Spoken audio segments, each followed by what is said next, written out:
कि इस पुस्तक में कविता, कहानी, यात्रा, संस्मरण, कई विधाएं शामिल हो गई हैं। तो इसकी लिखने की शुरुआत जब हुई तो क्या किसी तरह की डायरी की शैली में हुई कि ऐसे ही आपने मतलब कुछ चीजें नोट कर ली और उसमें जब ऐसे कुछ आता गया?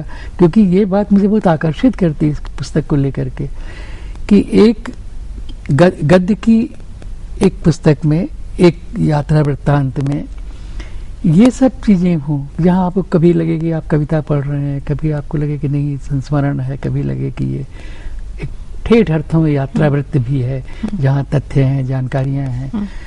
तो ये जो आवाजाही कई विधाओं के बीच में होती है इस पुस्तक में, उसके बारे में मुझे नहीं मालूम था मैं क्या लिख रही हूँ, क्योंकि मैंने गद्य कभी उस तरह से नहीं लिखा है। एक तरह से टेक्निकली चाहे मेरी दूसरी पुस्तक हो, लेकिन सचेत रूप से लिखी गई तो पहली पुस्तक है जी।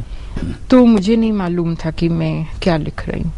मुझे सिर्फ ये मालूम था कि जैसे कविता लिखने की जो भी ट्रेनिंग रही कि सही ओपनिंग वाक्य को पकड़ना बहुत जरूरी है जी। तो 2-3 बार मैंने शुरुआत की और तीनों बार लगा कि ये झूठा वाक्य है। अब वाक्य बड़े सुंदर होते हैं जी, लेकिन इसके बावजूद कौन सा सच्चा लगता है, कौन सा झूठा लगता है, ये बिल्कुल मिस्ट्री वाली चीज है। क्योंकि जो हमारा गहन अनुभव है, जो अभी शब्द में नहीं बंधा है, वो गहन अनुभव ही बताता है कि नहीं, ये मुझे ठीक से नहीं कहेगा। हाँ, इसको तो मैं समझ सकता हूँ। जैसे एक तरह का शब्दों के साथ हमारा एक जैविक संबंध भी होता है कि मन शरीर सब बताने लगते हैं कि ये इसमें हमारा मन और हमारी इंद्रियां हैं कि नहीं है। ऐसा ये आशय है आपका? जी जी। तो उसकी शुरुआत करने में ही मुझे जो भी उसका चैलेंज लगा, शायद 5 दिन लगे मुझे, और एक बार मुझे लगा कि ये अवाक नहीं लिखा जाएगा। लेकिन एक बार जब ये पहला वाक्य आ गया, क्योंकि मैं इतनी निजी शुरुआत नहीं करना चाहती थी और चैलेंज यही था कि मैं इतनी निजी शुरुआत के बिना फिर कैसे बात करूं। तो 5 दिन लगे मुझे उस निर्भीकता में आने में कि नहीं, मैं अगर ये इसी तरह से हुआ था तो मैं इसको इस तरह से कह सकती हूँ। और जिस क्षण मैंने लिखा मेरे पास एक वस्त्र है, तो इतना ही लिखा था और मुझे मालूम था कि अब ये शुरुआत हो गई, क्योंकि मैंने इस चीज को पन्ने पर स्वीकार कर लिया था कि इस वस्त्र के कारण यात्रा शुरू हुई थी।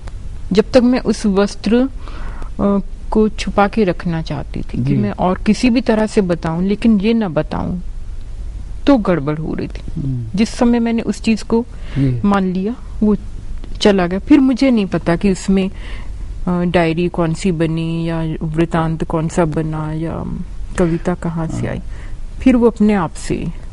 वही शायद बहुत अच्छा भी हुआ इस पुस्तक के साथ कि वो सहज रूप से ही सब चीजें आती गई जैसे आपको लगा।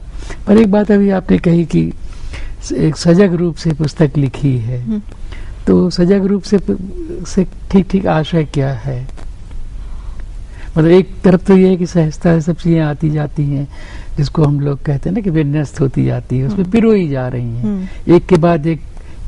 ये सबसे ज्यादा बेहतर है कि आप पिरो रहे हैं। मुझे बहुत गहरी जगह पर पकड़ा है, एक बहुत कॉम्प्लेक्स अनुभव की तरफ इशारा की, क्योंकि लिखी तो सजग रूप से ही गई थी।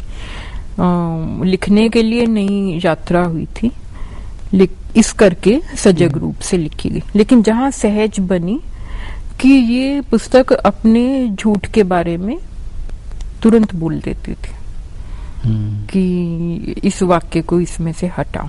तो ऐसा हुआ भी कि हटाते भी रहे आप? काफी मतलब काट छांट हुई। ड्राफ्ट तो नहीं बने, लेकिन मुझे वो, क्योंकि एक वाक्य कभी अकेला नहीं आता, उसके पीछे बहुत सारे वाक्य छुपे रहते, तो वो एक वाक्य ही सचेत कर देता था कि मैं यहाँ पर गलत जगह पर हूँ।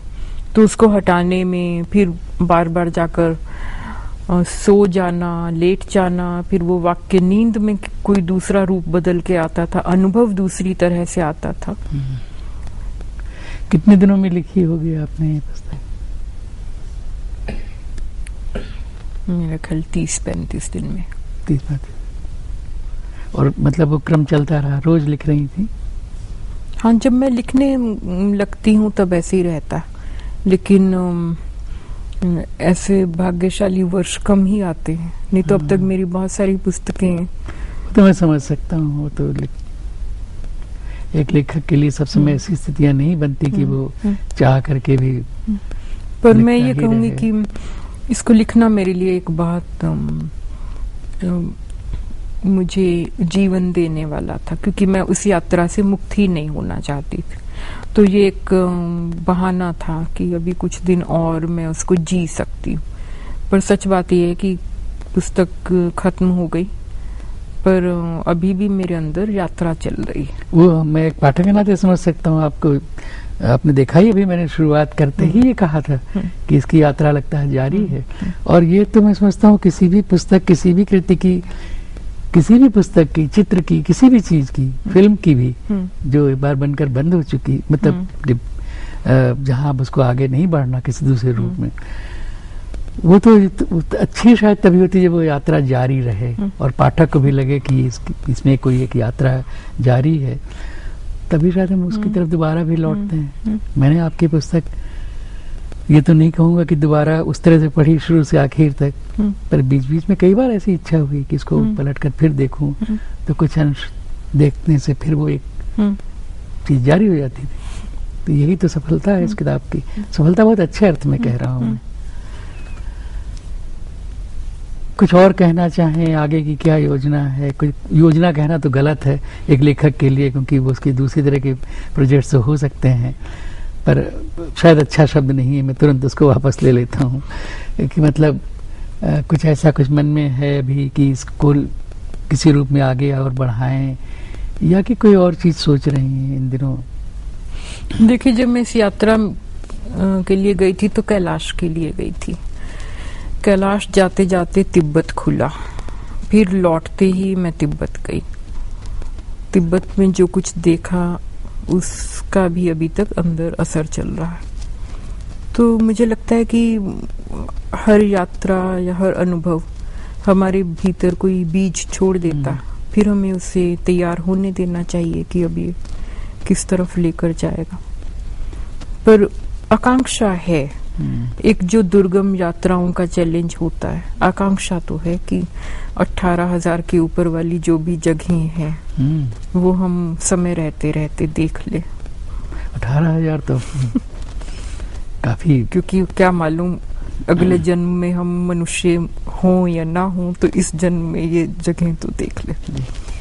मुझे तो बहुत अच्छा लगा आज ये बातचीत में अवाक के बारे में कर सका। वैसे आपसे बीच बीच में कभी बातें हुई थोड़ी बहुत, पर इस तरह तो नहीं हुई थी, और सबके लिए कर सका, कह सकता हूँ कि जो भी हमारे दर्शक हैं उन सब के लिए, जो पाठक हैं उनके लिए कर सका, इसका मुझे बहुत संतोष भी है, प्रसन्नता भी है, और आपको इसके लिए मैं धन्यवाद भी देता हूँ कि आप हमारे साथ आज यहाँ रहे और ये चर्चा हम कर सके। मेरा भी आपको बहुत बहुत धन्यवाद कि एक इतना निजी अनुभव और उसके बारे में हम इतनी सार्वजनिक बात कर सके।